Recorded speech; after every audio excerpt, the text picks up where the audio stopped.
It is not my birthday. It was Helen's birthday, so we can say happy birthday to Helen.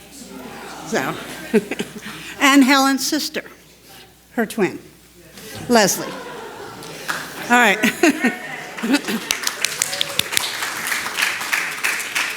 So thank you for the applause. That was very generous. Appreciate it.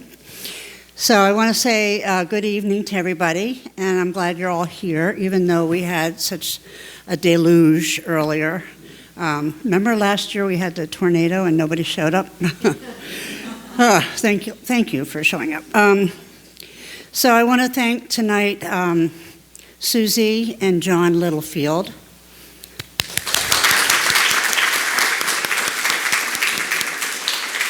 And thank you.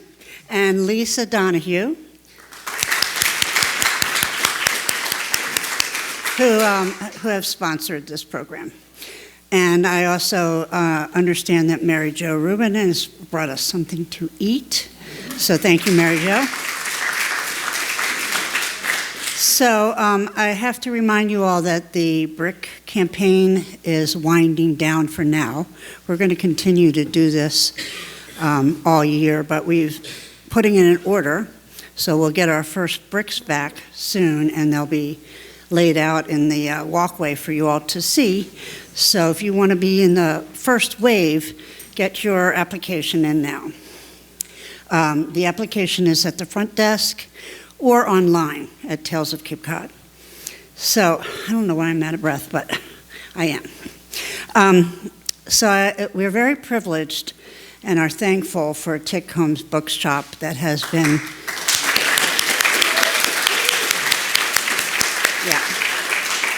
They have been here faithfully all summer long and such a backbone for us and such a support for us and all our authors that attend.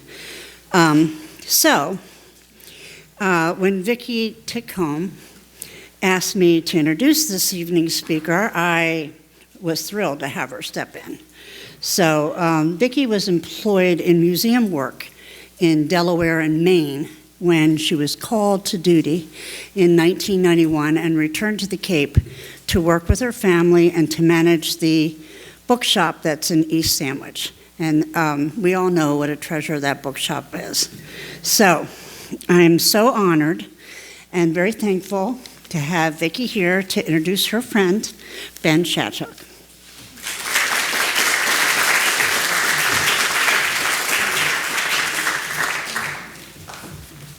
Thank you so much, and thank you, Anne, for that.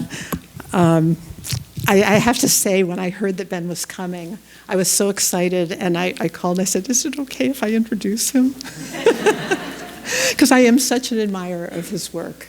And I think he's among the best authors today. I really do, and these books are gems. So Ben is a former teaching writing fellow and a graduate of the Iowa Writers Workshop. He's a recipient of the PEN America Short Story Prize and a 2019 Pushcart Prize.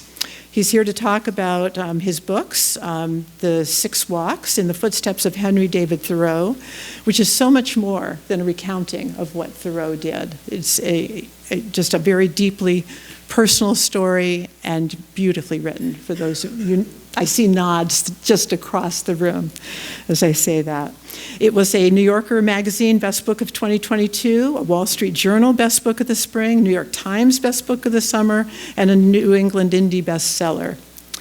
But I also want to talk about his new book, History of Sound, which just came out in July. This book literally took my breath away.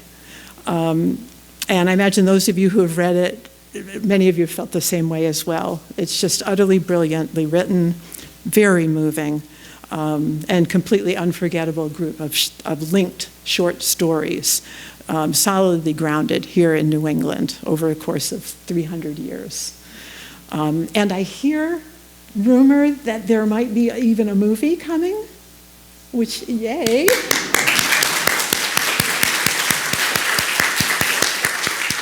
So one reviewer wrote, in each arresting, surprising, gorgeously written tale, Shattuck considers how art and stories are passed down.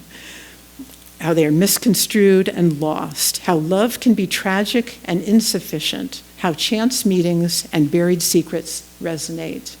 Shattuck's numinous, and I had to look that up, numinous stories shimmer with longing and loss, fate and beauty. Nathaniel Philbrick said it was the best collection of short stories he's read in over a decade. Ben lives in South Dartmouth, the south coast of Massachusetts, with his wife and daughter. He owns and runs the oldest general store in America, Duval's General Store. Anybody been there? Yeah. Oh my gosh, and I have to say, it is the most warm and welcoming space, and they have the most beautifully curated group of books, gifts, toys. So if you're in South Dartmouth, head on over. And if that wasn't enough to keep him busy, he's also an incredible artist. And I look at his works on canvas, remind me of much of his work, which is luminous, mysterious, and a little bit dark. So please help me welcome Ben Shattuck.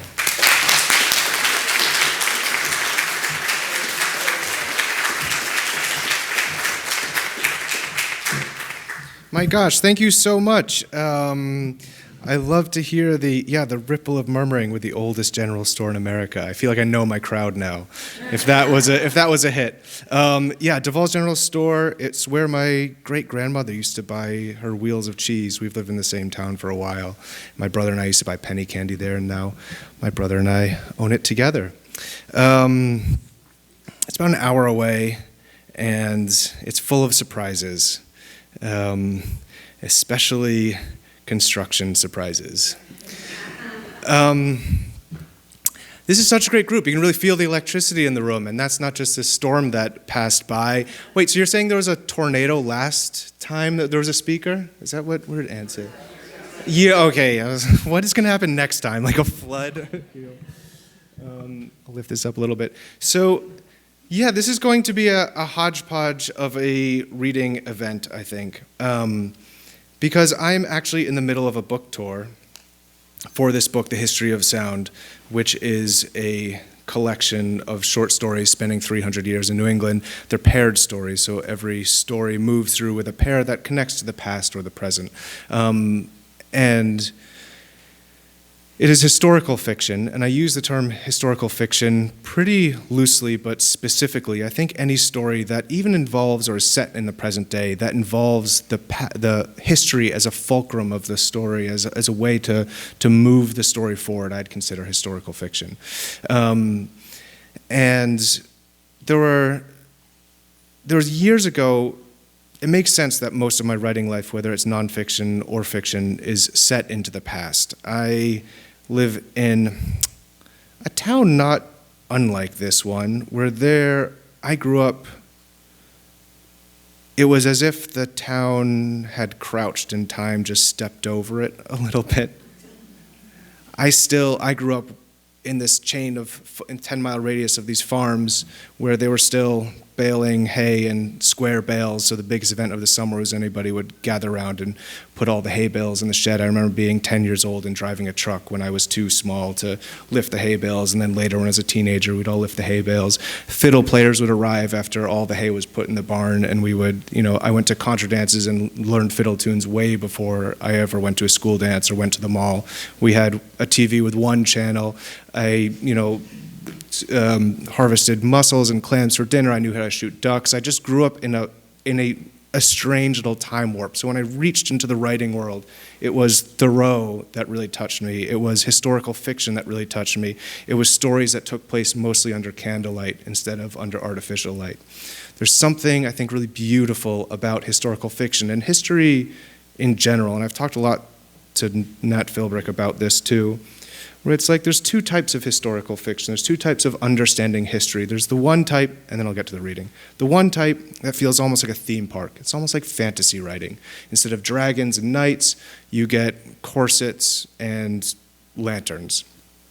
And then there's the other type of historical fiction writing and the exploration of history that I really love, which is as you rush away from the past, as you throw away cell phones, computers, email, cars, you go farther and farther, trains, antibiotics, you just go deeper and deeper into the past, and it's almost like maybe you're, almost like a deep sea diver. You're going down and down. It's getting darker and quieter and darker and quieter and darker and quieter until what you're left with most of the time is two people sitting in a room by candlelight discussing their feelings about themselves or each other.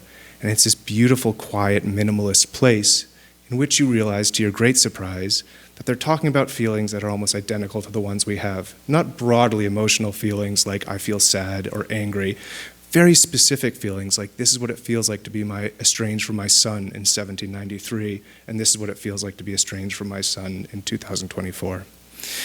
And I love exploring that place because it reminds me as I'm writing it that we're all sipping from that same pool of humanity across time. Years ago, I was a fellow at the Nantucket Historical Association. The great thing about islands, I'm sure anybody involved in history knows this, is that documents rarely go traveling. That Nantucket is kind of an amazing resource because things stayed there. And I was researching a very early bank robbery, and it was an incredibly hard puzzle to solve. Because if you can imagine a bank robbery today, everybody's going to lie, everybody's going to tell secrets, and everybody's going to have secrets, and everybody's going to try to evade the truth, blame it on someone else. There's political stakes, there's financial stakes. So imagine all of that difficulty of the present day, plus 250 years of lies and evasion. It was a nearly impossible puzzle to solve, and my job was to try to untangle the Nantucket bank robbery. And one day I was in the archives, and the archivist could see that I was intensely frustrated. I had nothing to do. I was sort of banging my head against the books, and she said, "Why don't you just read a little bit about the time period?" And she went to the basement and got out these beautiful old ledgers and journals from the early 1800s. She put a stack next to me, and I just was reading through. They're very boring and hard to read if anybody has ever read through journals from the first half of the 19th century. And most I came across this one, and it was a small little journal, and it said, what the weather was on Nantucket, what she'd eaten for dinner, what her baby had eaten for dinner. Just going through, and then all of a sudden I got to this page, and she said that she was at her mother and father's house. And she just discovered that her husband had another wife and another family on the mainland in New Bedford. And so she's at her parents' house, and by now I'm wrapped, and it's hard to, the handwriting is hard, but every word felt very, very precious. And she said that she was at her parents' house, and she was looking down. You could almost feel like a tingle down my spine. I could almost feel a tingle on my spine. She's saying, almost felt like real time, she's watching her husband walk down the path towards her parents' house. And he gets to the door, and she's upstairs, and she looks down, and the woman's father, her own father, doesn't let his son-in-law come into the house. And the son-in-law reaches into the bag and puts something on the doorstep right after he leaves, and he goes down the road. And then later she writes that she went down to the front door, she opened the door, and she saw on the doorstep a pair of baby shoes that he brought for their child. And for any historical fiction writer, that is like pure gold washing to the shore. I mean, you can make a whole story about that. What is it like? And it has all the trappings of what is beautiful about writing about history, which is the way communication stalls, the way you can lose your identity by walking 50 miles, the way that you can have a completely different life and move information in ways that are, I think, a lot more interesting when everybody's on Facebook and Instagram. And then she never mentioned him in the journal again. And as I was walking on the Nantucket beaches later that afternoon, I started thinking about not only how good of a story that would be, but more what an interesting story that would be if you were the great, great, great granddaughter or son of the boy who never had a father because you just found out he had another family on the mainland, and how that might affect your own vision of generational trauma, of abandonment, of whatever else sort of seeps through time and never lets us go. So that's where the dual structure of the stories came from. Okay, I'm going to read a little bit. This story actually takes place on Cape Cod. The beginning of it, though, the story takes place in Barnstable.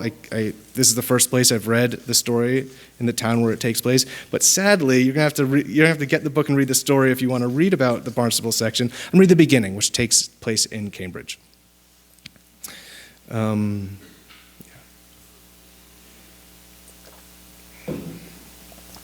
It's just 7 minutes, and then I'll get to Thoreau. In the Harvard Peabody Museum, on a warm and stormy afternoon in May 1893, Hope stood at a display case near the very center of the gallery. She was staring at a boy on the other side of the display case, who was looking at the flowers in front of him. There was a water lily beside a poppy, beside a cornflower, a common enough plant made rare by the fact against close observation that, like the dozens of other flowers in this exhibit, it was made of glass.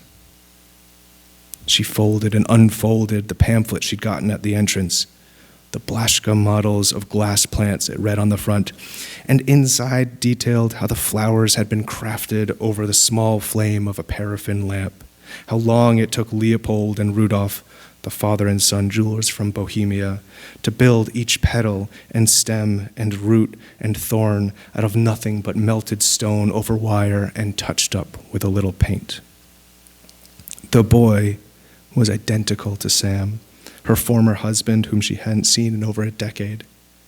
The same black eyebrows over pale blue eyes, the same round face, the same protruding ears. It was the same face, beyond what she could describe in terms of a nose or complexion or shape of a forehead. It was just Sam, as a child. The boy touched the display case with both hands, as visitors were told not to do. The buttons of his coat tapped the case as he leaned forward, bringing his face right over the glass, looking close at the poppy and then the cornflower.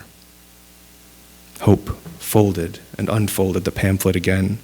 He was probably just another blue-eyed, dark-haired boy in Cambridge.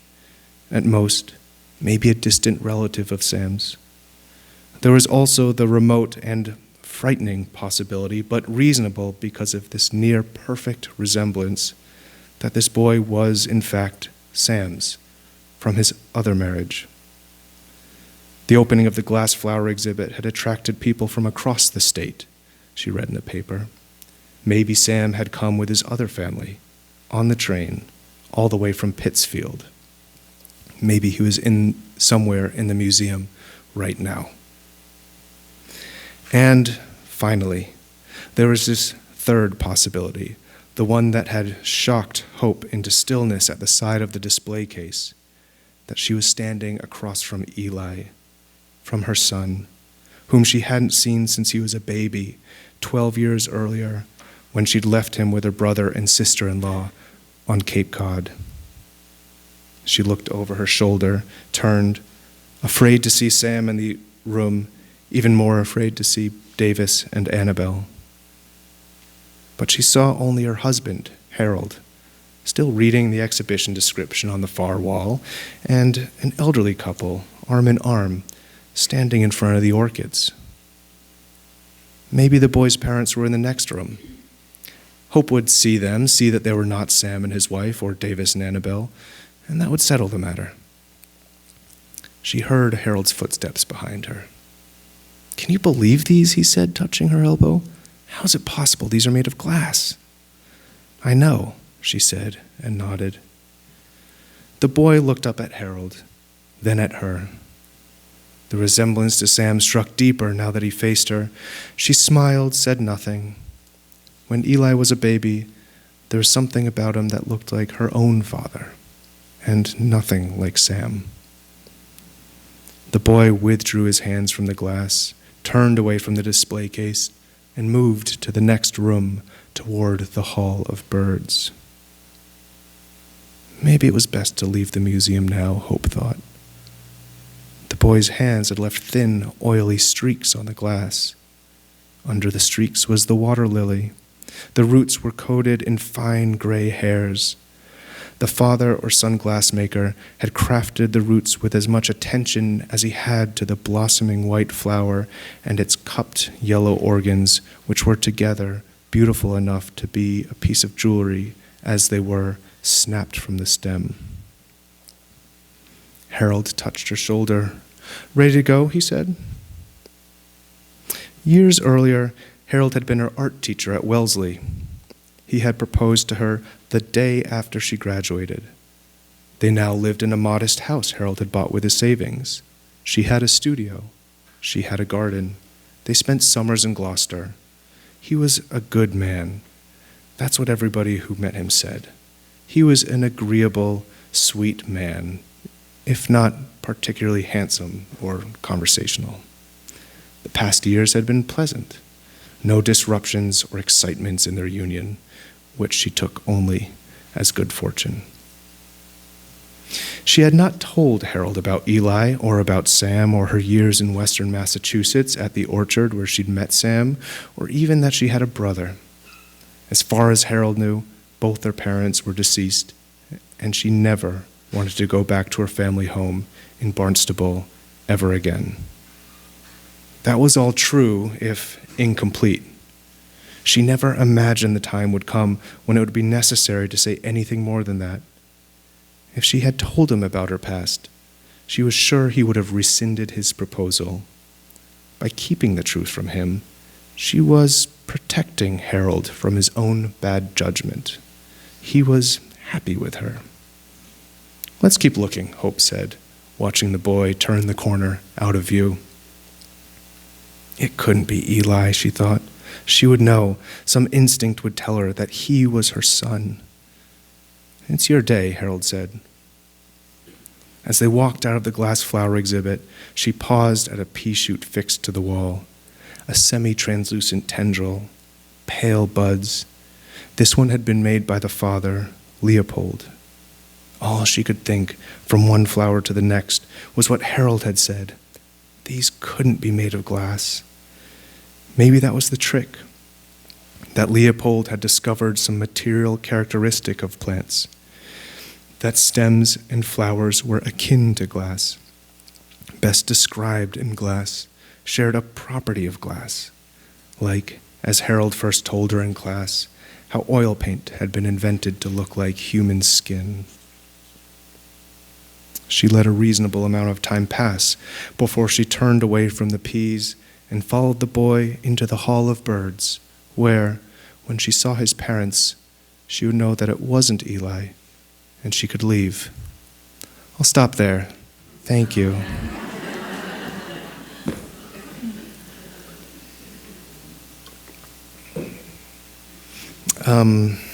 Though...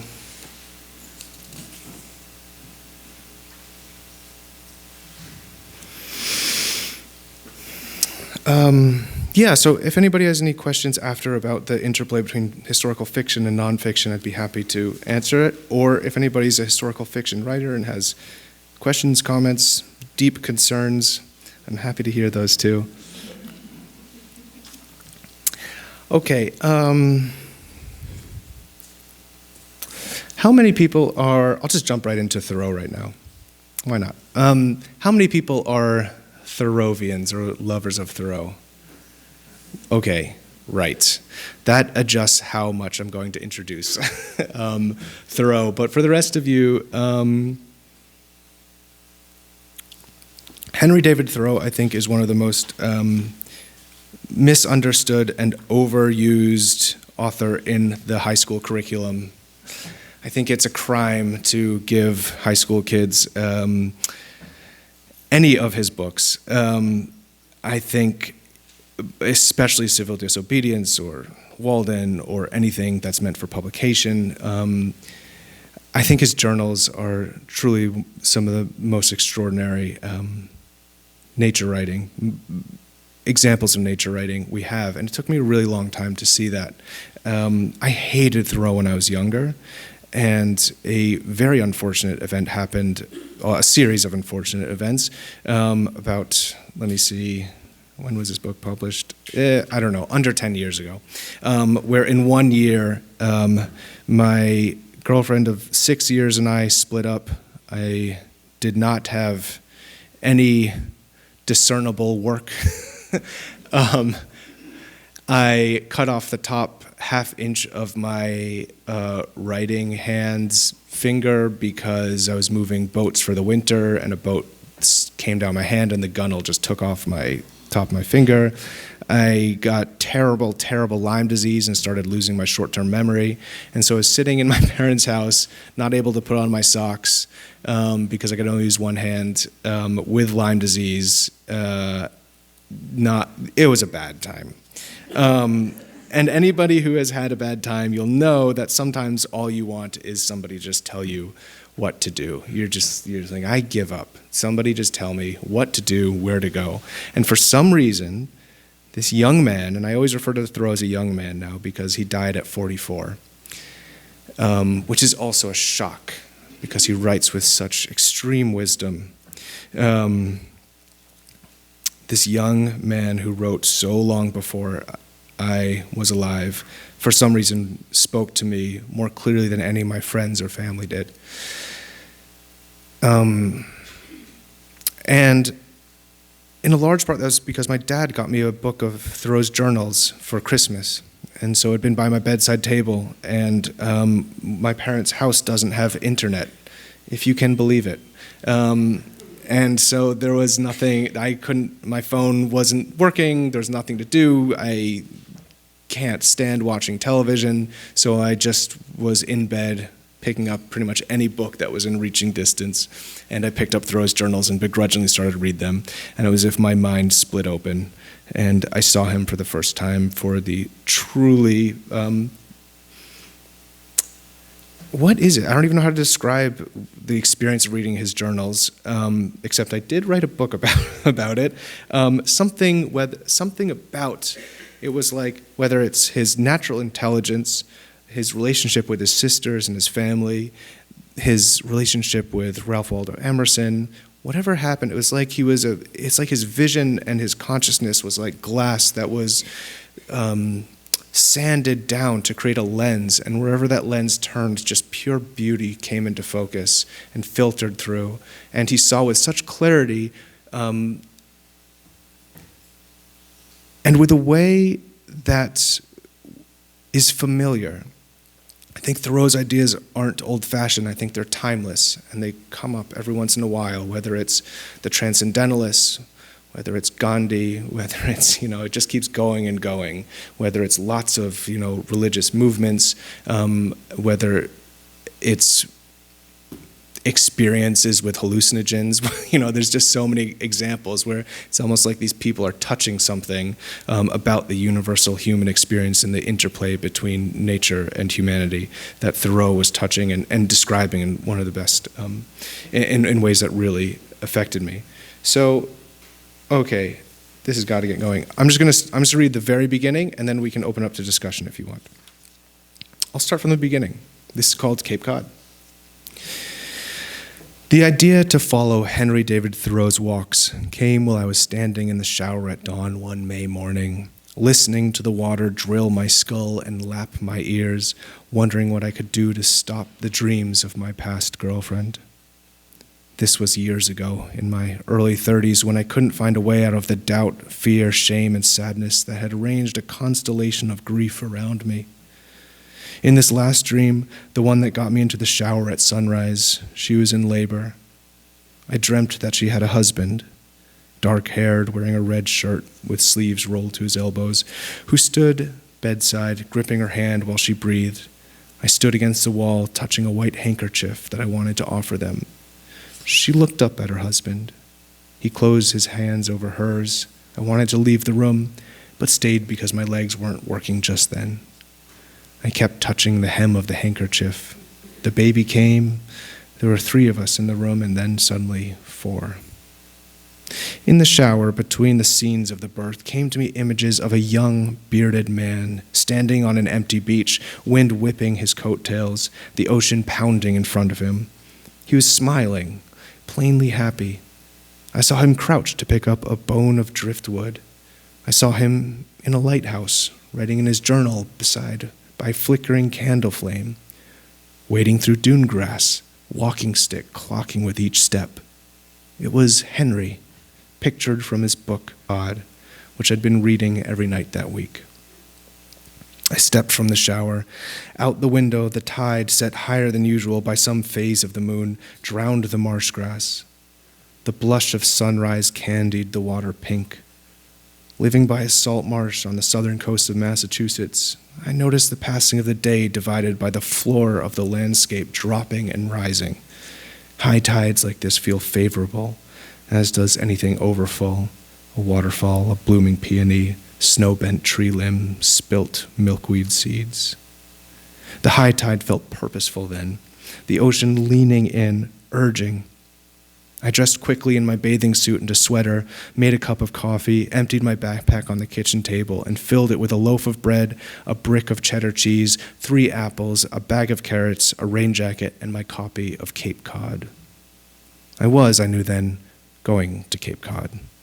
I would walk the outer beaches from the elbow to Provincetown's fingertip, as Henry had done. If it took a day or 3, I didn't mind. Before I walked out the door that morning, I put a notebook in my backpack, not because I ever journaled or made sketches, but because Henry had, and I wanted to try someone else's habits for a few days. During the hour drive from my home to the Cape, I fantasized I'd replicate the same peace and higher perspective Henry had documented in that seam of land and sea. The shore is a neutral ground. The seashore is a sort of neutral ground, Henry wrote, a most advantageous point from which to contemplate this world. I didn't expect higher perspective. I only hoped for a respite from my nightmares, for the waves and the wind and weather to reshape the masses of my subconscious as they had shifted the dunes of Wellfleet, Truro, and Provincetown. Isn't that always the hope, setting out for a long walk, that in your aloneness the landscape will relieve you, that your mind will be renewed and calmed? I crossed the Bourne Bridge and sped into the roundabout, driving so fast that my coffee mug tumbled from the cup holder. When Henry started this walk at age 32 in 1849, he wore a broad-brimmed hat designed with miniature shelf to hold the flowers he found. He dressed in an earthen-toned 3-piece suit and always carried his spyglass for birdwatching.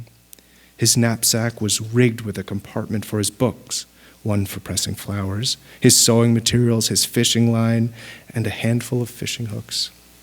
He walked with an umbrella tilted over his shoulder to keep the sand and wind off his neck, and with a special walking stick doubling as a ruler that he used to measure plants. He took a goose quill pen with which he wrote in luxurious horizontal flourishes, so his Y's look windblown and the crosses of his T's look like distant hills. He packed salt for seasoning, sugar and tea, and a junk of heavy cake with plums. He was a sinewy, exercised saunterer, handsomely dressed and carrying with him all the items for misadventure as if a flowery battleship. Whereas I, standing on the Nauset Dunes and staring into the open palm of the Atlantic, looked as if I just disembarked a red-eye and had deeply misunderstood the current season. The cold May morning wind seized my legs, exposed me to my bathing suit, but I was sweating from the waist up under 2 shirts, a sweater, a rain jacket, and a winter hat. Henry wore special boots that he slathered with paraffin. My running shoes were held together in the front with duct tape. The sand tore away this duct tape in the first mile before filleting the soles of the shoes halfway off, and so I tied them on my backpack, which meant in the next couple of days the dozens of miles of sand would need blisters between my toes, on the upper parts of the arch, and weirdly on the very tops of my big toes. But the worst was the sun. I hadn't packed any sunscreen, and because summer in New England comes like a gunshot after winter, my calves would go from ice white to red by the time I stumbled up to a stranger's house in Wellfleet many hours later, knocking on the door and hoping for a place to sleep because, as it turned out, I'd also forgotten a sleeping bag in my rush to escape my own bed. Thanks, I'll stop there.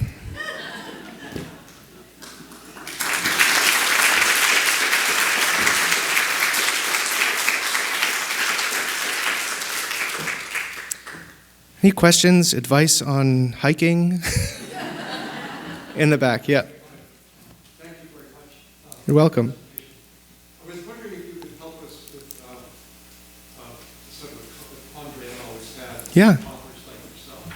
Do you have some set proportion or allocation of empirical facts from the research you do before you write, and just your unbridled imagination?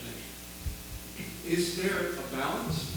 Is it different for each story, or do you have some set mix before you write? Is it for nonfiction or fiction? For historical fiction. For historical fiction, because those would be two very different answers. First of all, thanks for sitting through such a long reading. I just looked at my watch. That's very kind. You're very attentive readers. Second of all,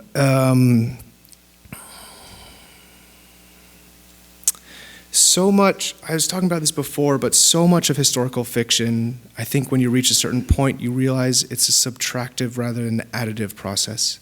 You're not trying to make a theme park of the past. You're not trying to distract the reader with facts, with a list of what somebody might have eaten, because you're within the character's point of view as deeply as you can go. Right now, I'm thinking about talking to you. I'm not thinking about the microphone that I'm using. I'm not thinking about the technology at the time. I think we very rarely think about the technology, the culture around us. It's that old saying about, the young fish swims past the older fish and says, "Water's warm," and he said, "What water?" It's like you just are in your life. The most important thing for somebody in the 19th century would be, if they're arguing with their wife, not what Johnny cakes taste like. And so I try to strip away. And this is where I would say research is very important. It's about not saying the wrong thing at the wrong time in the wrong place. You have to just not pull the reader out of the experience that the character is having. Everything should filter through the character. What scenes you include, who you're having important relationships with, how you view other people, how you view cultural events, is really, really important. And I think you can use research to ground yourself in an understanding, not to add a bunch of fun facts. And I'll use one example. In the second story of this collection, called Edwin Chase of Nantucket, I have a few tricks about writing historical fiction. I actually taught a class in Thoreau about historical fiction writing. It was so fun, and went through all of that, and we developed stories and everything. But one of those is that I take relationships around me and I sort of just toss them 100 years back, 200 years back, and see how they fizzle and see how they change. Edwin Chase of Nantucket is really, in a way, a story about my mother and myself, and it takes place in 1796. And that way I didn't need to go reaching for a relationship. But in that story, does anybody, well, this crowd might know, this will be a test. I've only done this once, and one person raised their hand. Does anybody know what a rushlight is? Rushlight? Okay, a rushlight is something, you'll see them in museums every once in a while, rushlight holders. It almost looks like it's like a candle, but with a little clip at the top. And you take, everybody knows there's been reeds and rushes, if we're on Cape Cod, or majority do. You get rushes and you strip them, and inside is this pith, is this sort of foam core center. And you take that, in the late, especially in the 1700s, you'd strip the outside, and you'd soak that in bacon fat or any animal fat, and it's like that foamy core becomes almost combustible. It's like just this long string of like highly flammable inner cord. And then you clip that to a rushlight, and then you light it, and it's almost like turning on a headlamp if you didn't want to use up your candles. So it just lasts long enough to write a letter, read a few pages of a book. And it was just this ingenious way that people, I'm sure on Cape Cod they used them and everything. But it was so hard in that story not to describe the beautiful process of making a rushlight and lighting it, and how, you know, that like lambent, beautiful color would fall on the page. Nobody who was lighting a rushlight in 1796 would think about the beautiful lambent color or like flickering of a thing. They would just use it. And so that was a great example. It's like, okay, pulling that all out. But he would use it if he didn't want to, if he was on Nantucket and was low on candles. Yeah. Thank you. You're welcome. Yeah. This is an easy question. Tell us about your movie. Oh, yeah. Who's in it? The movie, I wrote the screenplay for the movie, and the movie it's with Chris Cooper, Paul Mescal, Josh O'Connor from, if anybody watches The Crown, bunch of actors. I could go on and on about, speaking of history, there are, you know, hundreds of people that work on a movie. The amount of historical fact that is researched to make a historical film is mind-boggling. Where the buttons, for instance, where the buttons would be, and I mean everything. You know, it's kind of wild. It'll be out. You know, it was filmed in New England, Rome, and Northern England, in the Lake District, and it'll be out next year. Yeah. It is called The History of Sound, which is also the title story, which is also the name of the book. I kind of hit that, bong, bong, bong. And one of the reasons why this short story collection is even out here is because I don't know how many writers are in the room, but one of the worst things you can say to your agent is, I have a short story collection I'd like to sell to a publishing house. But because the movie was looking like it really was going to happen, I mean, you know, like, oftentimes, if you're also a writer, a lot of things get bought by production companies, but they very rarely get made, like 1% or under. So when it looked like it really was going to happen, then I just kicked my agent into gear and said, like, we got to get this thing out the door. And so that's why the short story collection is here in a way. They sort of helped each other. Any other questions? Yeah. Could you speak to your title of your book? I got it in the beginning, chapter 1, with the recording of the native songs from Kentucky and all over. Mm-hmm. But then I got lost somehow. In terms of the title in relation to the other stories? Yes, thank you. I mean, I know it was in the beginning and the end. You timed the first one and the last one, but I missed something. Well, I mean, in a way, in terms of like a tradition of short story publishing, often collections are titled after one of the stories. Only one. Okay. That usually is the way it goes. But I will say there's resonance through it, why I stuck with that title, with that. So the history of sound is actually a fragment. The full sentence that you'll find within the book is the history of sound, comma, lost daily. It's actually, the sentence is not a full sentence in itself, it's missing. But that is the way I've written the sentence. And Lost Daily is in reference to this character talking about through his life that he misses the sounds of his life, the sound of his father's voice, who's since passed away a long time ago, the sound of the first time the person he loved said his name, the sound of all the sounds that just disappear and move through a person's life without ever being captured.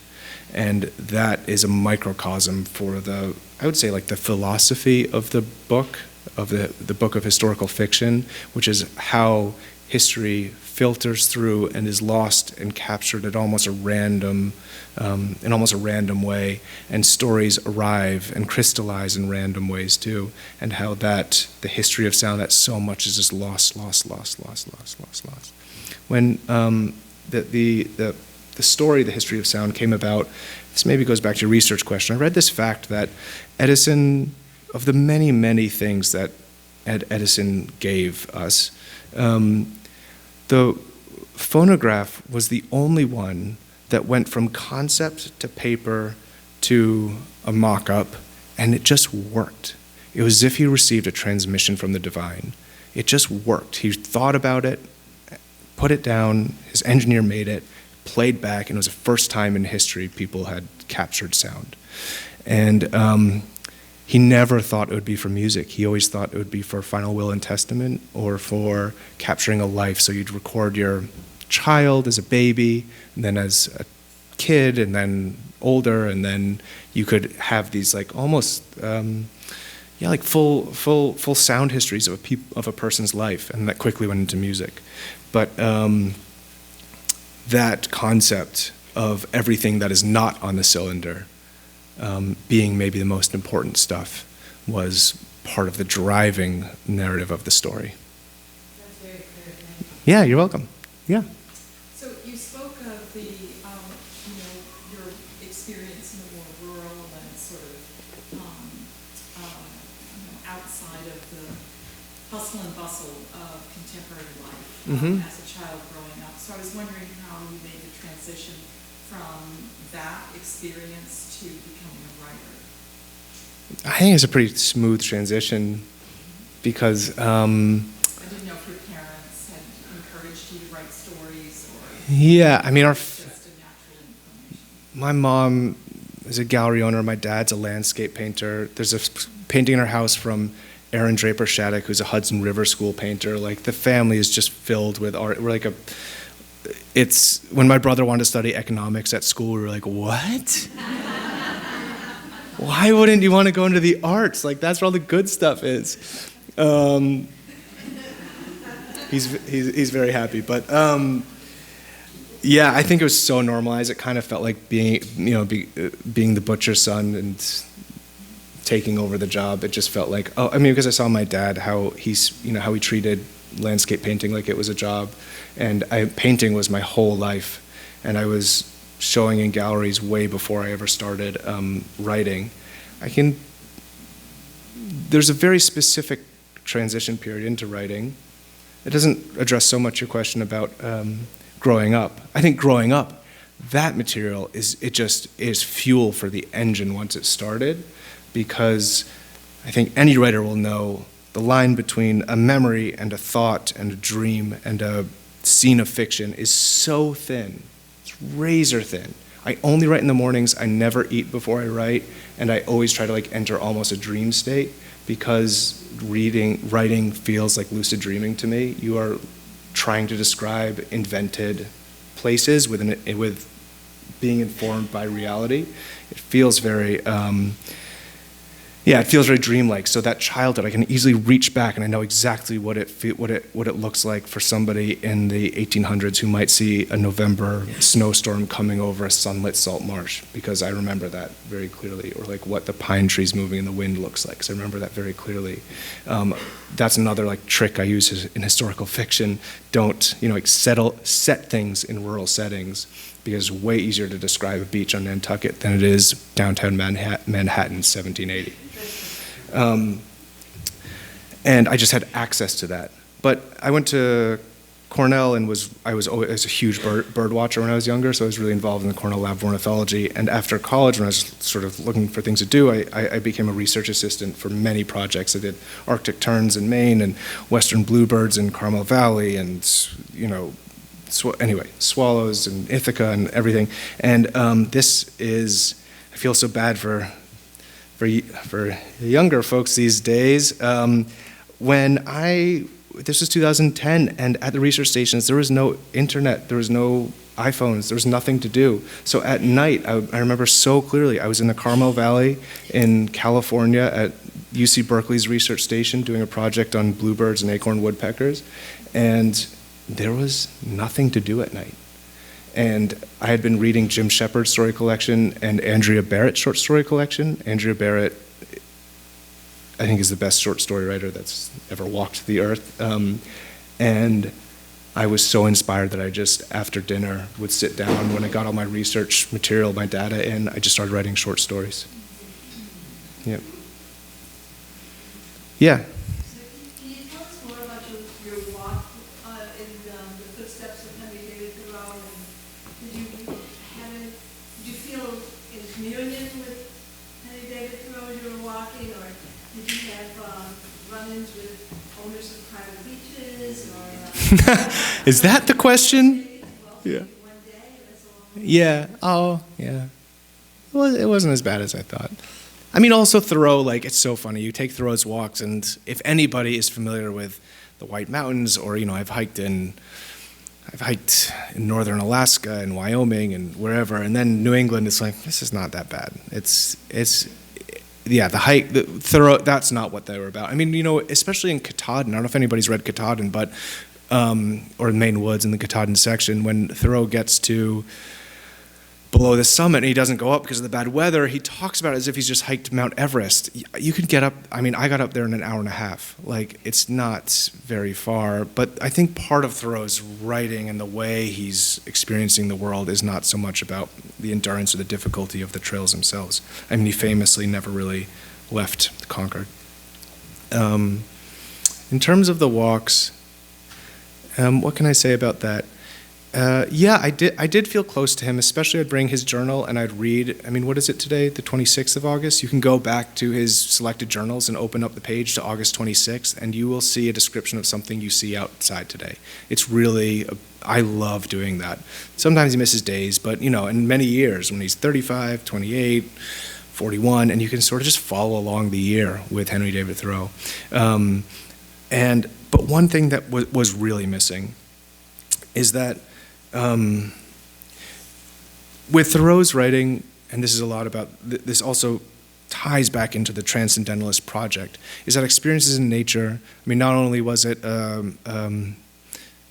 skepticism, suspicion, and rejection of institutions and an investment in oneself, but it also was a belief that in nature you could have experiences that would connect you to some divine purpose, something divine, something larger. So it was almost like a conduit, like a vessel. I always felt sad when I was in nature, that when I was on these walks, that I didn't live before 1854, when Darwin started publishing. Not necessarily, I don't even want to talk about my own belief system, but to be in a world where every single person around you has a belief in the afterlife as much as they believe in the state of Connecticut, that it is a real place, abstract but real, that you could get to, that you could see signs from, that there was like this divine purpose in your life. That was so much a part of the Transcendentalist project. And that has been, there's no question, that has been eroded to almost nothing today. And I felt really sad about that, and about how those experiences in nature, they're beautiful in themselves, and they're, instead of transmissions from God, they're transmissions from the beauty of the earth itself and from your experience within nature, which can be a really joyful project and mindset, but it is different. Yeah. Yeah. Is there a historical event or character that you always wanted to write about and just find kind of too daunting to get into? In terms of history or, historical fiction or fiction? Sorry, that's the same thing. It's sort of fiction or nonfiction? Well, no, in terms of Like a- historical fiction, that something you wanted to write about and you just maybe don't know how to attack it or don't know how to make the full story, something that you enjoyed or want to communicate to the world about, but you just don't know how to go about doing it.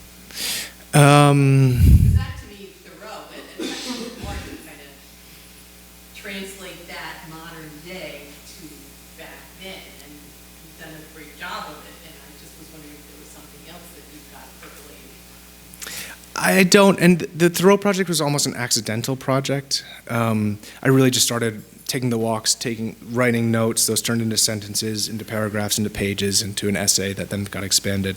So that was almost an accident. But I will say, a big part of the Thoreau project was to make people more comfortable with him, because I think one of the great disservices that academia or whatever, like the world, the literary world does, is they really distance people from Thoreau, who I really think has this like very tender, sweet side, especially in his writing. So that's why I call him Henry through the book.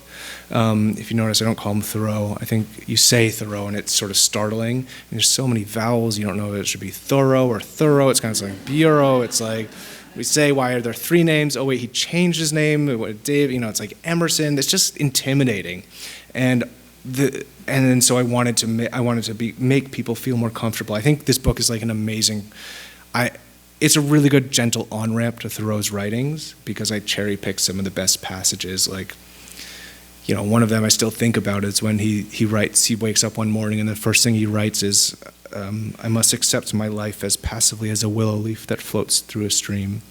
And it's like, what a nice thing to say to somebody who's in distress and feels like they're out of control of their life. Maybe lost a job or whatever, about acceptance and about nature and moving through down a stream. So I really want to make him familiar. Okay, and to answer your question, yes, I am, I would really like to write about 2 people, not so much events. If there was an event, I would write about scientific revolutions. I'm really interested in, as I just said, in Darwin and scientific thought. But also, for people, I'd love to write about my great-great-grandfather, who was an editor at the Chicago Tribune and who broke the Standard Oil story and was like this socialist. His one son founded the American Communist Party. The other son became a heroin, laudanum addicted, adulterous, Nazi, and that was my great-grandfather. And so there's like these 2 sons that totally went to opposite sides, and how that life can happen, which I think could be very illuminating for our current political situation too, and how houses get divided and how the world gets divided. And I would love to write about them, but it's too intimidating and it's also too close. And then the other thing is I'm just like endlessly fascinated with American painting and like late 19th century paintings, and a number of artists in that movement. Yeah, Boston painters. Yeah, maybe one more. It's getting on. Yeah. So in your nature part of your personal life, do you ever have any experiences where nature shows you something so spectacular that you felt that it was almost divine or moved in some way?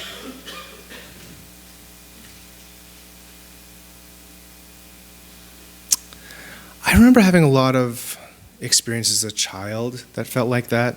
I think one of the worst parts about being a writer, and I'm sorry to have this be my answer, but I just try to be as truthful as I can in the answers, is that I have this filter that's like the writer's filter. When I'm experiencing anything, I'm like, what am I feeling? How is this? How does this look? How would I describe that cloud torquing in the wind? How is this boat drifting this? It can't turn off, which is something, one of the greatest things about childhood is you don't, and I have a 3-year-old daughter, and I can see it, that you don't record mentally experiences that you're living, you just experience. And I remember so many times feeling something. When I was younger, I used to get home from school, and bittersweet was a big problem in our farmland area, but the bittersweet used to go really, really thick over the wild cherry trees.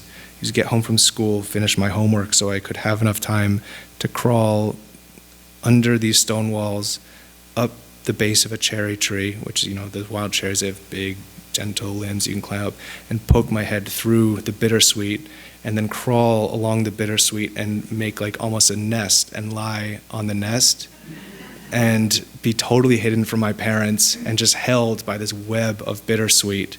And I would all my clothes would be stained with the leaves of the bittersweet and everything, and just watch the sky and, feel. I remember feeling deeply connected to something, but I don't think I can recover that. Well, I noticed the way you had a 3-year-old daughter, so I guess that worked out for you. Yeah. Hey, it all worked out. Anyway, thank you so much for coming, and I'm happy to sign books.